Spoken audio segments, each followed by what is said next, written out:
장마, 후덥지근한 날씨다. 심술궂은 장마는 먹장구름 뒤에 숨어있다. 언제든 물동이를 뒤엎을 기사다. 개의치 않는 사람에겐 영락없다. 천 개의 손들이 일제히 양철 지붕을 때린다. 콩 볶는 소리, 팝콘 터지는 소리가 난다.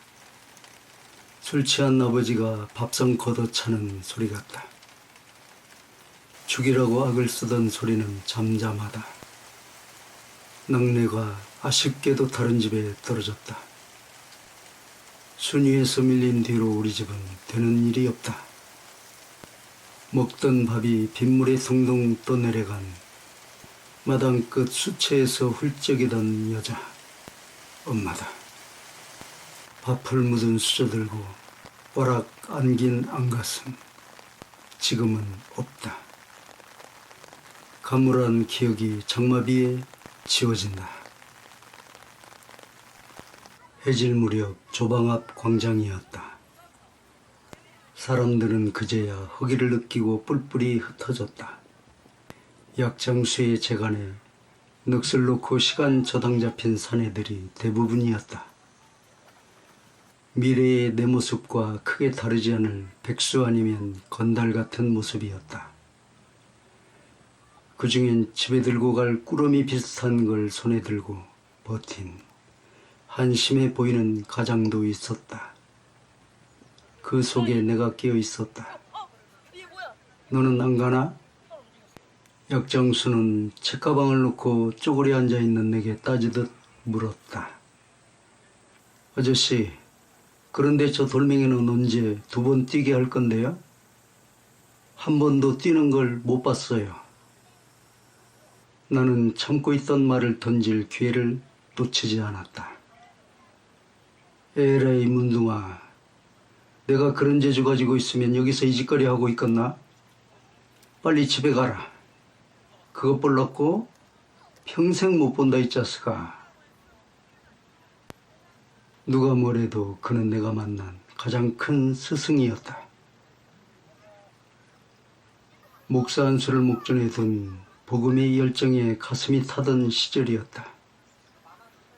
비오는 밤, 별을 고대하는 기도 뒤엔 별들이 술을 놓는 긴 밤이 이어졌다. 영계의 고수가 따로 없었다. 둘도 없는 나의 영적 스승이 강단에서 소리쳤다. 목사에게 그런 자가 웬 말이냐? 걸어갈 용기도 없는 목사, 그것도 목사냐? 감동이었다. 그 말에 우직하게 나는 하세월 소처럼 걸었다. 날 앞지르는 어떤 차도 거들떠보지 않았다. 정확히 기억나지 않는 어느 날이었다. 기억에서 매몰차게 지운 탓에 떠올리기 쉽지 않은 기억이다. 험한 산길을 오르고 있을 때였다.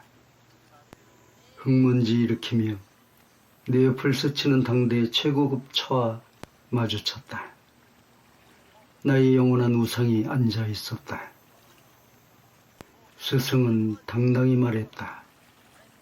내가 살면 얼마나 산다고. 이 정도는 돼야 하지 않겠나? 왔던 것처럼 그는 먼지를 일으키며 사라졌다.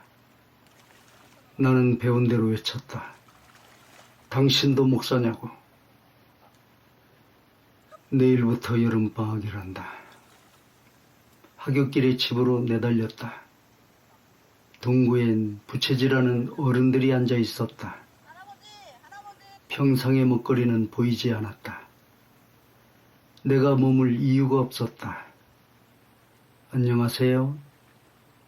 그대로 지나치는 나를 옆집 아저씨가 불러 세웠다. 통지표를 보여달라고 했다. 근엄한 표정으로 아버지는 못 들은 척 헛기침을 하셨다. 난감했다. 형들에게 동전을 털리는 편이 나았다. 성적표를 돌려가며 한마디씩 거들었다. 아무리 재능이 뛰어나도 그렇지 다방면이 뭐냐 다방이. 다방면이 뛰어나단다. 벌써부터. 커서 뭐가 되려고 다방이냐? 어린 놈이. 우리 애는 공부는 못해도 다방 얘기는 없던데 어쩌면 좋으냐? 구겨진 통지표를 돌려받은 나는 결국 울음을 터뜨렸다. 평소 인자한 얼굴로 다가온 담임 선생님이 미웠다.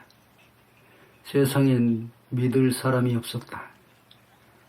배신의 아픔을 처음 맛보았다. 쓰고 고약한 맛이었다.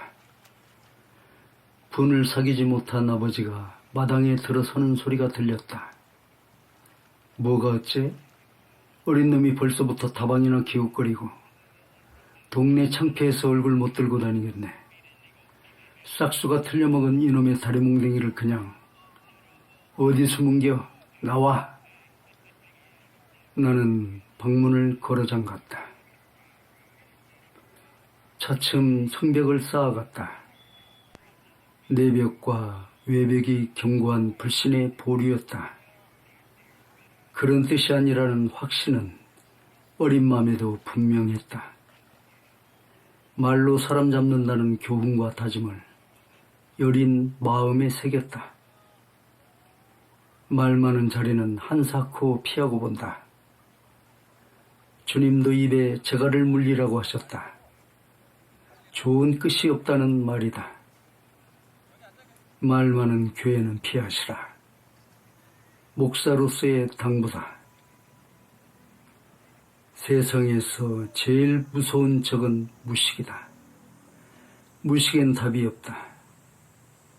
나를 죽이는 칼도 무식만큼 날카롭고 강하다. 손자 손을 잡고 아내와 함께 도서관에 들렀다. 생각을 키우면 산다. 무엇을 보느냐는 중요치 않다. 누가 보느냐다.